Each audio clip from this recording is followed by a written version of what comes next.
My name is Dawn. People say I'm eccentric, but I disagree. We are a family of 3, my husband, son, and me. My in-laws live in the main house on the same property. I'm an ordinary housewife. I got married to my husband 20 years ago. We met at work. He was already a senior manager when I joined. For a fresh graduate like me, he looked unapproachable. His image changed when we had an office party. I heard he was from an Irish background, so I thought he was a drinker, but I was wrong. When I went to pour wine into his glass, "Just pretend, but don't pour in, thank you," he shyly said with a red face from alcohol. Compared to his usually stoic face, "You are quite adorable," I blurted out. His eyes were wide open and his already red face flushed brighter. "Adorable? That's a first." He seemed extremely embarrassed.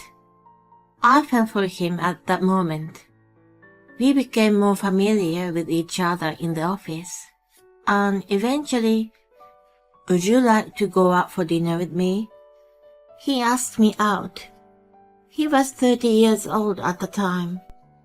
It supposedly took tremendous courage for him to ask a 20-year-old. He cared about the 10 years age difference, but I didn't think much of it. On the contrary, I was happy to have a boyfriend who was mature and I could rely on. We got engaged after 2 years of dating. We first announced it to my parents, who lived 3 hours away by car. Then I was going to meet his parents for the first time. They had a huge house in an affluent neighborhood an hour away. "Wow, what a big house! You grew up here?" I was so excited to find out more about him. Seeing me animated, his mother chuckled. "Such a cute girl. Come inside." Wearing an elegant pink dress, she looked much younger than her age. My husband had already informed his parents. "I want you to meet my fiancé." Before we came, so they were in a merry mood. I quickly felt at home with them. "Have you decided on the venue?" his dad asked. "Not yet. We are planning to start looking around soon. We want to invite only close friends and family, and make a small wedding that we can cover with our own savings," he answered. His mother's face turned serious. "That's not acceptable. It's supposed to be once-in-a-lifetime event. It's the occasion to invite as many people and celebrate together." To which my husband sighed heavily. More and more people are having a cozy wedding nowadays. Besides, we'd rather keep our savings for the future instead of spending all for the wedding. "I don't care about the trend. I wouldn't want to attend such a boring wedding." His father intervened. "We shouldn't meddle with their plan. Let them do whatever they want." "I'm sorry about my wife, Dawn." I sensed a heaviness between the parents, so I cheerfully said, "No, not at all. It's all good." When my husband followed his father to the study, my mother-in-law mumbled, "How did an immature child like you seduce my son?" I was spaced out from exhaustion, so I thought I heard her wrong. Looking back, it was the first sign of a bully. My husband explained about his mother afterward. She came from a prominent family that migrated to the US in the 18th. The family was faced with tragedies in the 19th and eventually dispersed. But she still carried the value from her upbringing. When I was talking to her, I was often reminded of it. Luxury goods are high quality. Saving money is miserable. She repeated. Every time I heard her favorite phrases that were different from my value, I was just amazed by her. Having an extravagant wedding was politely declined though. After our wedding, we moved in with my parents-in-law. Even though we were living on the same property, Joe and I had our own cottage behind the main house, so we were independent of them. I got pregnant 6 months after our wedding and quit my job right before I gave birth. I wanted to focus on my child. Joe had no problem with it and even said, "I'm gonna work harder now." After I had my son and stayed with him at home all day, I realized something. My father-in-law still worked, so it was normal for him to be out during the day. My mother-in-law, who never worked in her entire life, was also out, and I rarely saw her at home during the day. She normally dressed up and went out for lessons and lunch with friends. Sometimes she came by the cottage and dropped off designer brand gifts for my son and Joe. Around this time, she added, "I don't have enough allowance again this month, and don't tell my husband," to her favorite phrases. As for the presents, Joe had a specific taste, so even if it was from a nice brand, if he didn't like it, he never wore it. The baby clothes too. I didn't see a point in buying expensive ones, as my baby outgrew them fast. I almost told her to not bother splurging if she didn't have enough allowance. But I knew she would have gotten upset with me, so I kept quiet. Whenever she came over, she always asked me about my plan for the next days. My son wasn't even in preschool, and we mostly stayed at home every day. She knew it well and expected me to say I had no plan. Then she normally asked, "So can I ask you to clean my house? You have nothing to do, right?" I didn't have a valid excuse to decline, so I had to oblige. She asked me this once a week and always made me promise, "Don't tell my husband." Whenever I went to her house to clean, it was always dusty and messy. I used to mop up a corner of the living room first, and then set up a baby gate to put my son in. What am I, a maid? Maid. Sweep, wipe, and repeat. Sweep. My son and I sang, and when he looked bored, I let him watch TV. I was determined to clean the house spotless. When I was done, I had no energy to do anything else. My maid life as such continued for a little while. It came to an end thanks to Joe. One day, when he came back from work earlier than usual, he found my son and me in the main house. "Who do you think she is? A maid?" He scolded his mom. I was so happy to see him standing up for me that my frustration flew out the window. She learned her lesson and never asked me to clean again. Instead, she hired a professional cleaner to come regularly. I was astounded to see how adamant she was to do it herself. When my son started his preschool, I used my freedom to work part-time. My mother-in-law frowned and criticized me. "People think my son's not making enough money, and your poor son will have a lack of parental affection." I normally didn't argue with her, but for this one, "Joe makes enough money. It's my choice to work. I want my son to see that his mom is capable of multitasking." She still looked displeased and mumbled, "The job of a mother is to be pretty and affectionate." I shrugged her off.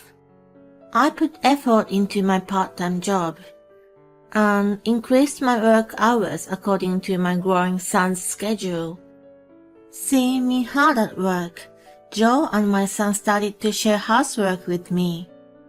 I was very thankful to them.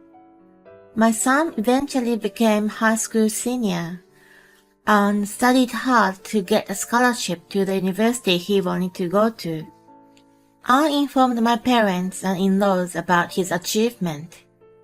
Just when I was relieved and melancholic about my son, my mother-in-law showed up unannounced. What a grandson I have, a scholarship. He's becoming an excellent man like his father. Thank you very much. We are so proud of him. I invited her to sit in the living room and then sensed something strange. She came to congratulate him, but she didn't bring any gifts.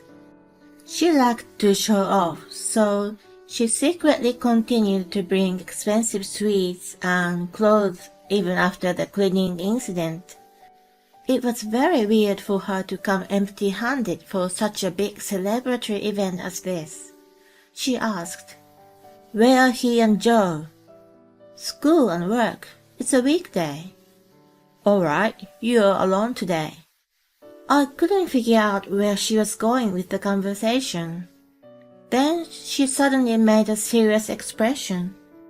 "You know that endowment life insurance you've been paying for the education. You said it's coming to the end of term, right?" "That's right." "Can I borrow that money in secret? My husband's salary has gone down recently because of the recession. I don't have enough for my recital, and also my friends and I have been planning a trip. Just a small amount like $5,000. $5,000? I was flabbergasted by the nonchalant way she mentioned the amount. "Of course not. I can't let you borrow such a big amount." "Well then, a couple of thousand would do.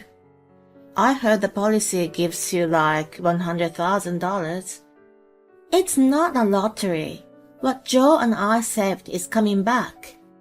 But there's also scholarship. You should let him pay for his own education anyway. I urgently need that money. I should be the priority." She was being illogical and wasn't taking no for an answer. I unusually became upset with her and firmly said, "Absolutely not." I apparently made her grumpy. "Fine." She stood up and grimaced at me. "You're such a heartless, stingy person. Your son raised by such a mother won't have a good future." I couldn't calm down even after she left. So I opened a can of beer while cooking dinner. Even though she didn't have the money, she couldn't stop splurging. I always knew she was trouble, but I tolerated her to keep a good relationship. I had been telling myself that she had a different upbringing, but she ignited my anger this time. Just because her selfish request was declined, she made a ridiculous remark about my son. I told Joe what his mom said to me word for word after my son retreated to his room that night. "I've been keeping it from you, but I lent her money before and she hasn't paid it back yet." "Wait, you too?" It became clear that both of us had a small amount of money owed. Since we lived so close to the parents, we didn't want to create an awkward atmosphere by refusing her. I guess she knew and took advantage. I can't let it go this time. Me neither. I'm fed up with her. We felt bad for Joe's father, but we agreed on moving out of the cottage. "Hey, hon, there's something I really want to do before we move."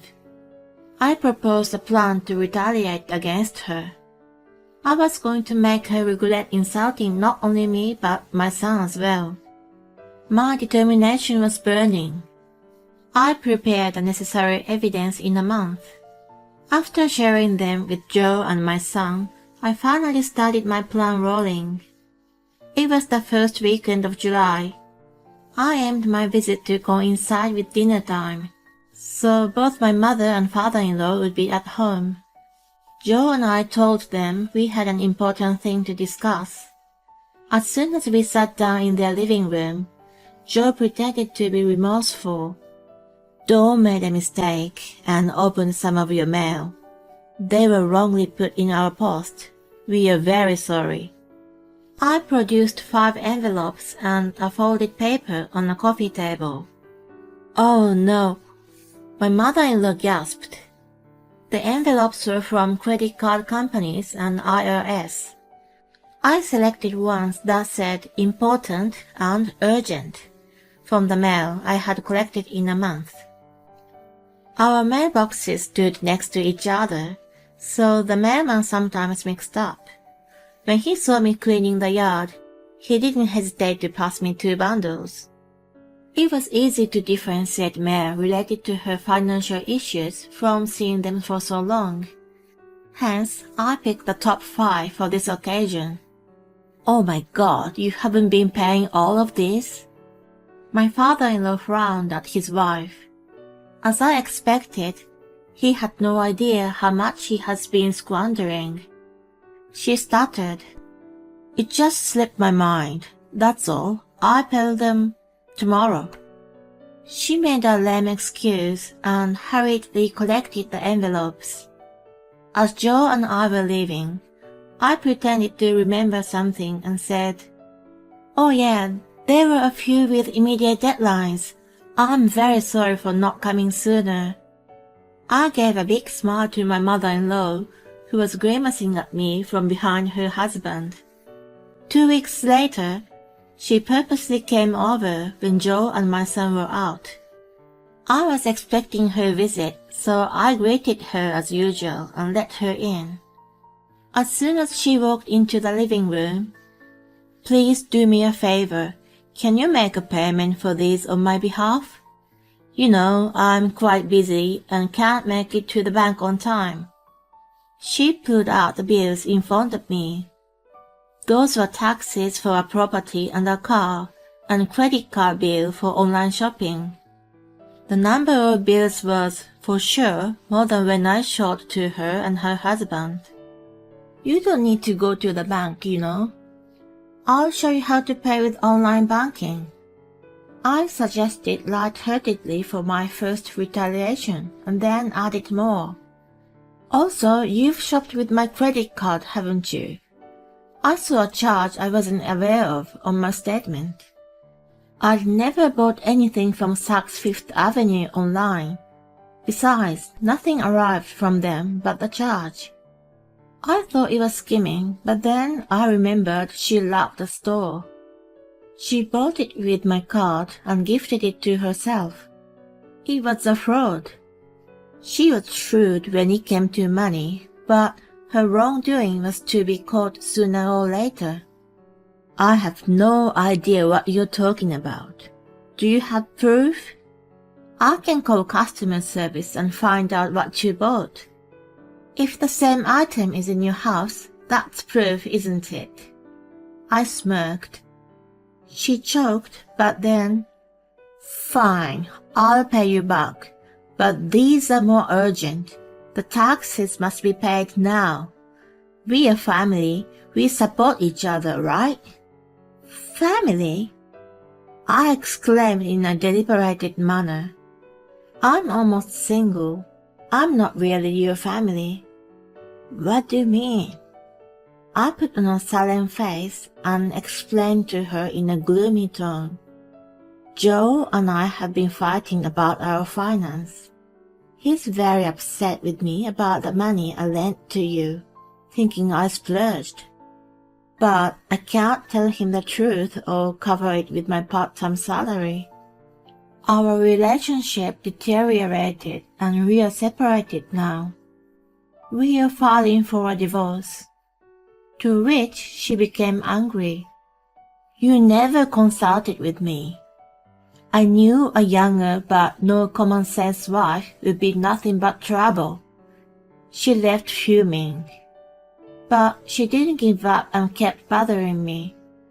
Using the same "we are not a family" excuse, I continued to refuse her, who demanded money like she was above me for whatever reason. Eventually, it turned August, and I moved out of the cottage alone. My son moved to another state to attend university in September, and then Joe moved out immediately after. The three of us had all gone away from the in-laws. I heard they had a serious stroke after we left. My father-in-law told me the whole story. Dawn told me the reason she and Joe are divorcing is that you owed them money.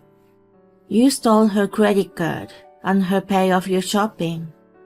Do you even understand the seriousness of what you did?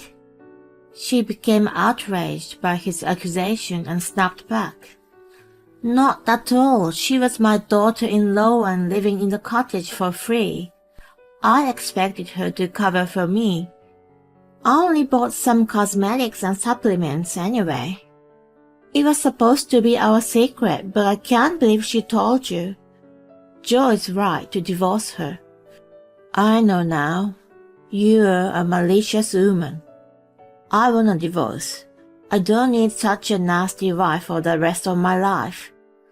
Let me check all our finance. Well... He went through the file she had kept and found their inactive investment funds with zero balance. All of her credit cards were maxed out, and she hadn't been paying, or just the minimum if she had. He couldn't believe the level of her atrocity. I kind of predicted the situation, even though he had a managing director title at work. He was working at an ordinary company, and I didn't think his salary could support her splurge. I assumed he had a big loan or touching the money she wasn't supposed to, or both. When she had an eye on my son's educational savings, I figured she was in critical financial situation. I was right. My father-in-law sold the property and paid off her debt in the end. He was able to divorce her without alimony or distribution of property. However, knowing she had never worked in her life, she didn't feel comfortable throwing her out without anything. So he gave her $10,000 to start over. Joe thought his dad was too easy on her, but $10,000 must have been gone in no time if she had no income. She despised working, but loved showing off and buying expensive gifts for people. She would be penniless sooner or later and be on the street. She deserved it. As for me, I'm currently enjoying life in a new apartment along with Joe. Divorce was a deceit. To make it more real for mother-in-law, I moved out alone at first, but moved into a new place Joe and I bought. It was a good timing to coincide with my son going away for his university, so we put a down payment with our savings and bought a newly built apartment. Our new life is amazing. I don't have to be a maid and clean my mother-in-law's house, or be asked to pay for a mysterious facial massage tool she bought. Having no bothersome relationship, Joe and I enjoy our second honeymoon period. We don't want to deceive Joe's dad, so we've told him about our plan. It's only the mother-in-law who is made to believe.